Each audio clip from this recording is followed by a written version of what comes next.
sorry. Hey guys, it's Kritika. It's Jan. I'm a second year now. And I'm a third year. I'm Lupita. I'm a third year sociology major.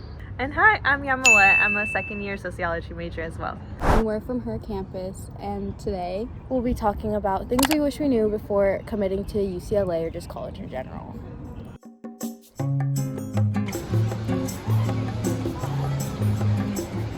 One thing I wish I knew was to not be afraid to approach people or start conversation with people during your classes or your discussions. But on that same note, don't be offended or don't take it personal if these individuals do not reciprocate that same energy or necessarily show that much interest in wanting to socialize, because at the end of the day, people have a variety of different personalities and may just have different ways to socialize with people, but it's always nice to even try to make a friend or a familiar face to make yourself feel more comfortable with being in class or reaching out to someone for help. Okay, and that kind of leads into one of my first pieces of advice, which is just kind of learning how to be adaptable. You're never gonna get like the dream schedule that you plan for your next quarter. So it's just always having a backup plan and just being flexible and not being set on this one thing. And learning how to be adaptable and flexible has just really helped me in my time here at UCLA, and it's obviously gonna help me in my future as well. So that's my piece of advice. And along the same lines of always trying to meet new people and socialize, I'd say it's important you remember that it's okay to not be best friends with your roommates. I know that was something that I believed would happen as soon as I came to UCLA, but 3 years in, I have done random roommates each year, and luckily nothing bad has ever happened, but I know that's not always the case. And it's just really important that the whole point is you're able to coexist and respect each other's boundaries and preferences in space. And I think it's also important on the topic of roommates to have conversations with your roommates early on about what it is that your living preferences are, what your boundaries are, because you might run along some of these issues in the future. And so it's better to already have established that foundation of what you're comfortable since you will be sharing this living space together. You also have this opportunity at the beginning of the year with your contract agreements, and you'll be able to set clear expectations as to what your living preferences are, including stuff like, when do you go to bed, how tidy do you like your space, The temperature you like your room, things like that. And so it's really important to be able to have these discussions with your roommates early on so that you're all like living comfortably or as comfortable as you would like to be. Another important thing is to remember that feeling homesick is a very normal and natural feeling.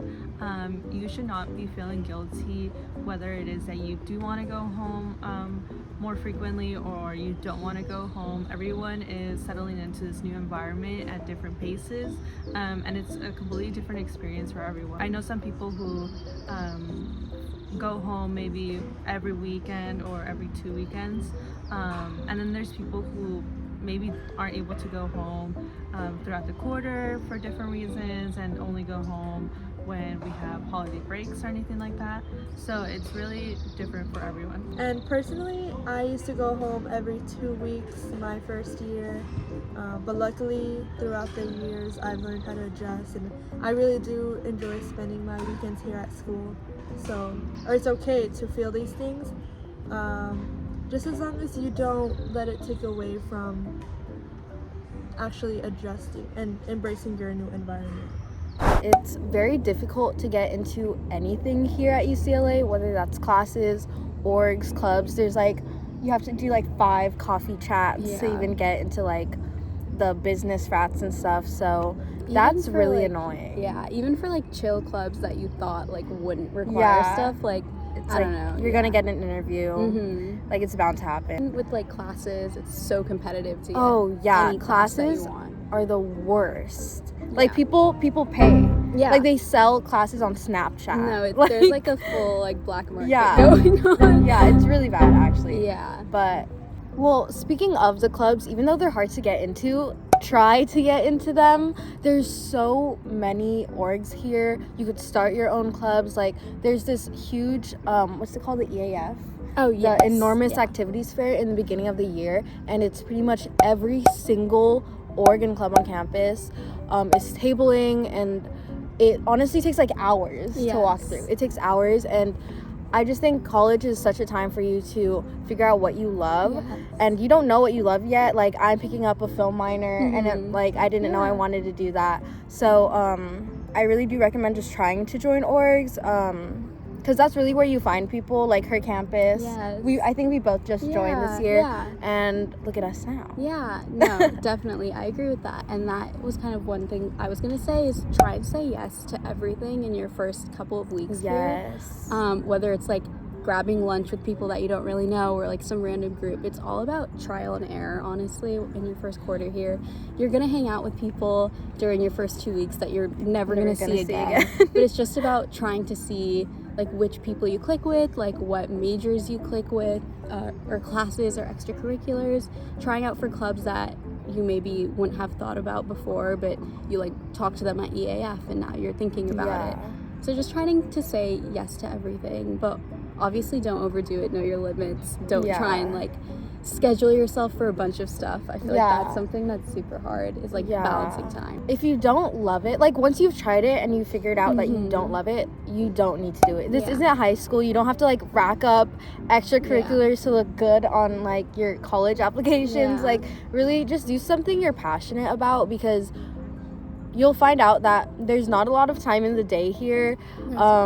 It's hard balancing school, work, social life, the gym, so you really have to choose your stuff very like wisely. Very wisely, and spend your time in the way that will fulfill you the most. Once you start knowing yourself more, you'll realize what things you like and what things you don't like, and that's obviously great.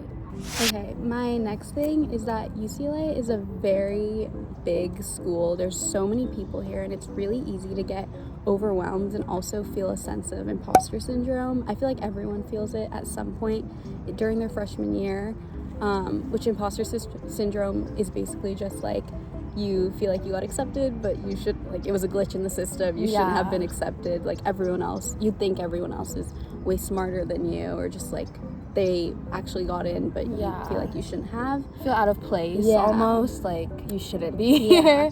But just know that that's a very normal feeling, that I've talked to like all of my friends, and all of them have felt that at some point as well. I guess my advice would be to not get wrapped up in trying to compare yourself to everyone.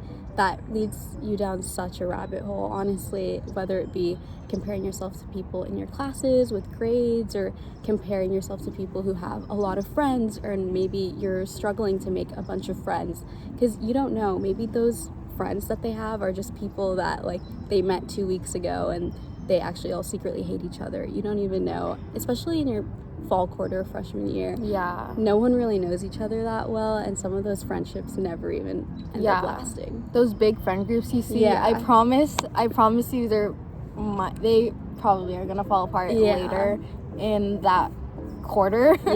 So don't think about it too much, honestly. And just kind of try and understand that everyone goes at their own pace and has their own different journey. So just keeping that in mind, even if someone, let's say, is like, I don't know, taking like 4 classes and has a job, and you're like, how are they balancing all of that? But you just have to not compare yourself to everyone. Everyone goes at their own pace, and you guys all go to UCLA at the end of the day, and you're all going to graduate from UCLA, and that in itself is a super big accomplishment. Another thing we wanted to talk about was the fact that winter quarter can be tough. Seasonal depression is very much real. You have very short days, cold weather is definitely not the most ideal weather, but considering that, try not to overbook yourself or overwhelm yourself with your responsibilities. I know during my first year I went into winter quarter thinking that I could pile up a lot more, that I was capable of taking up more classes and taking up more responsibilities. However, I felt extremely drained out by the end of the quarter, and again, it's just due to the fact that it's that seasonal depression, and it just can start to become a lot. Despite the busy schedule, I think it's really important to find time for yourself, whether that's going to the gym or reading or like taking a walk that's like not to class.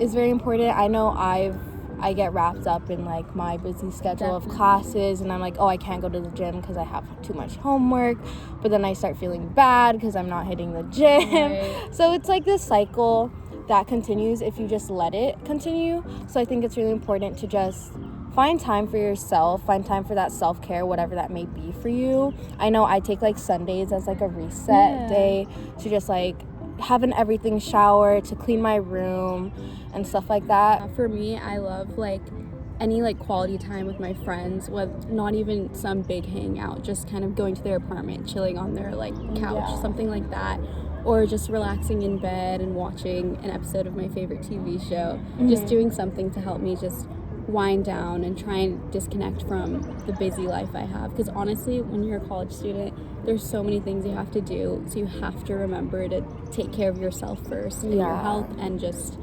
make sure that you feel like happy and healthy. That's the most important thing before signing yourself up for a million different commitments. And something I did when I first got admitted here was I followed every single Instagram account that literally had UCLA or like Bruin in the username, and I was following probably like 200 accounts, and it ruined my ratio. Who cares? But that's how I found out about events like clubs, orgs, like all of that. A lot of people give away free stuff here, and so just following those accounts let me know about a lot of opportunities that I wouldn't have known before. So I really do recommend following every account that has UCLA in the username. And then I just feel like signing up for like those type of events, following those Instagram pages, just trying to get involved is a really good way, honestly. Alright, thank you guys so much for watching. We hope that these tips helped you guys in any sort of way. Thank you guys so much for listening. I hope you guys take some of this advice. Obviously, like, to each their own, but these are just some of the things that us and like our friends have kind of compiled together. So hopefully it's super helpful for you guys. And if you guys have any more concerns or questions upon attending UCLA, make sure to leave them in the comments below. Bye. Thank you. Bye. Bye.